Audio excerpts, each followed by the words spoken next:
In this month's story about TTC's first 100 years, we're going to have a 3-generational conversation. Our oldest daughter, Ella, who's at NYU in her first year, and my father, who we're separated by thousands of miles, who's in Europe. In these very difficult times, I think it's a good opportunity to look at where we've been, where we are today, and where we're headed in the future. Hence this opportunity for you to hear from 3 generations. Our last weekly conversation with Nana and Papa on Zoom was wonderful because we spoke about some of this generational history and some of their fondest memories from growing up and building this amazing business that we're involved with today. We'd gone into the safari business and we'd built our first safari camp, Soabili, and we literally built it from sand in the river. We made the bricks from the sand. We'd go there. Weekends we'd fly up there, and the children literally grew up in the bush.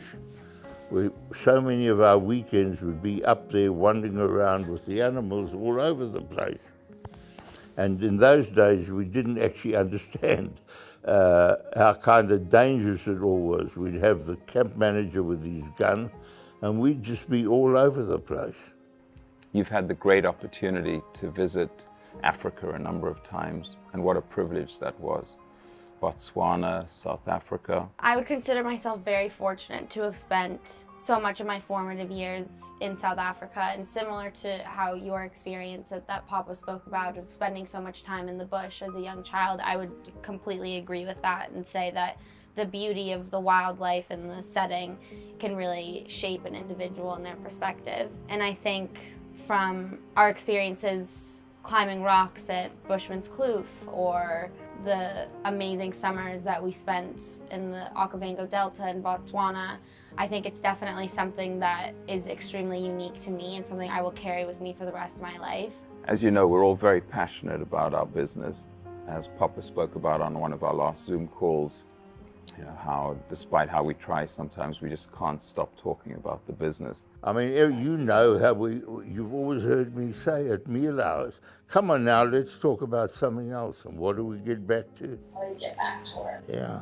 The hotel business. And whatever you decide to do with your life, you know, you always know in a family business that at some time, if I decide, you know, I want to do, there's always a place for a family in a family business. That's the wonderful thing. That's what a family business means, a home for everybody. How have you found that growing up around the dinner table? I've always cherished and I've always enjoyed our meals. Our family meals can range from an hour to 4. It really just depends on the conversation and what's going on in everyone's lives, and I've always really cherished that. And then you've got Auntie Tony's example with design. And then you have Tony and you have Vicky all out there slogging away, doing their thing, but having a lot of fun while they do it. With challenges always, which they meet, they're so efficient, they work hard, they're not lazy.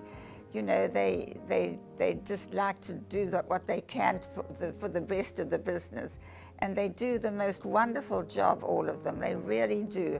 I'm so proud of the girls. One of my most important lessons that I've taken away from the women in our family, definitely from having the exposure from such a young age of the intricacies and, again, beauty of design, has definitely shaped me into someone who was very specific about how their college dorm was going to look like. I think it's definitely been the creativity and the attention to detail is something that has definitely been passed along to me as well.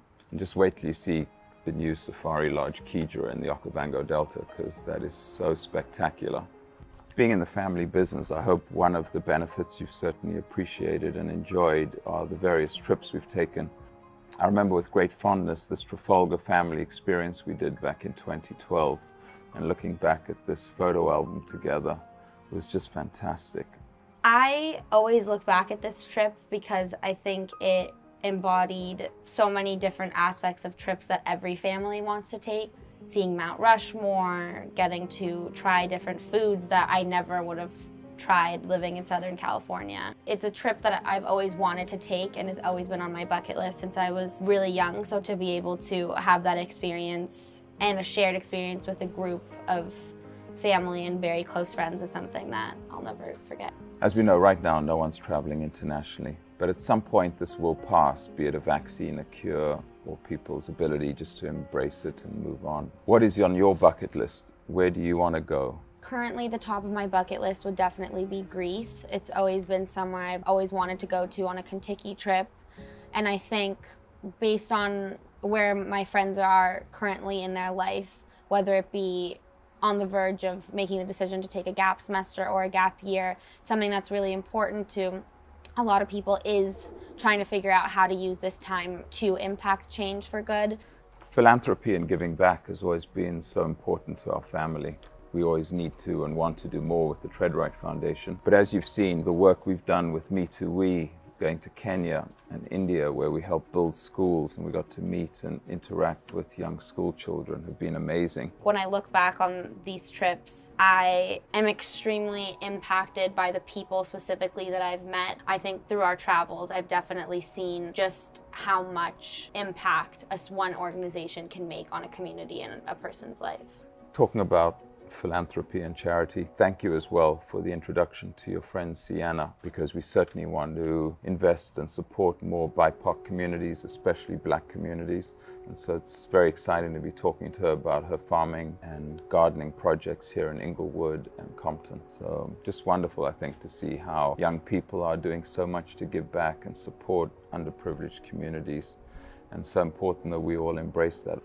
Heritage is so important, and Pop has obviously shared some great wisdom and life lessons from some of the family calls, as we can remember here. And you know, if you say, and people always say, okay, after all this time, what lesson have you learned? And I say, well, you know, if you go back, you can't do anything without people. Everything comes back in our business to people. We can't make a living if we don't get people in our hotels, on our ships, on our travel companies. We can't make a living if the people running, the drivers, the tour managers, the reservation clerk, unless you have the people and they're enjoying what they're doing and they're working with you, nothing works. So the whole thing is, it's about people coming, it's about people going, but it's still about people.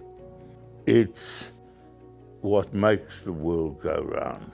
I think something that my cousins and siblings and I always agree on is the wisdom that Papa's words carry. Papa's always taught us to look at the bright side of life or accentuate the positives. Of course it's not pleasant, but you wouldn't know the good if you don't know the bad. And at the end of the day, and at the end of the pandemic and the end of the thing, that's still what it's going to be. The world is still going to go around. Nothing is going to stop here. It's just a delay. And while we're in the delay, make the best of it. Learn what you can while you're holding your breath, because the time will come in the not too distant future when it's full speed ahead again. For me, I've had numerous silver linings. I've never been home for 6 months in a row. So the opportunity to be with you, your brothers, your mom, our dogs, has been an incredible bonus during these awful times, even though we're all heartbroken over what's happening. How do you see this time? Because you should be away at university and you're obviously home. So being able to be home when you're home and be able to be here before my younger brother also departs for school has definitely been a huge plus for me. I think it just overall made my gratefulness and love for not only the individuals in my life, but the places that I admire and love the most a lot greater. It's beautiful, Ellie. How would you now see, as somebody who's 20 years old, the world in this time, in the middle of the worst kind of situation we've seen ourselves in the world, how would you see the present and the future? I think from a standpoint of travel and experience, I think definitely within my generation, something that I found that's so interesting is this desire to really, everyone has a bucket list, everyone has places in the world they've wanted to visit, people they wanted to interact with, food they wanted to try. There's more of a surge of why wait? What is to come in the near future once we're able to travel safely is this desire and this push to see the world in a different light.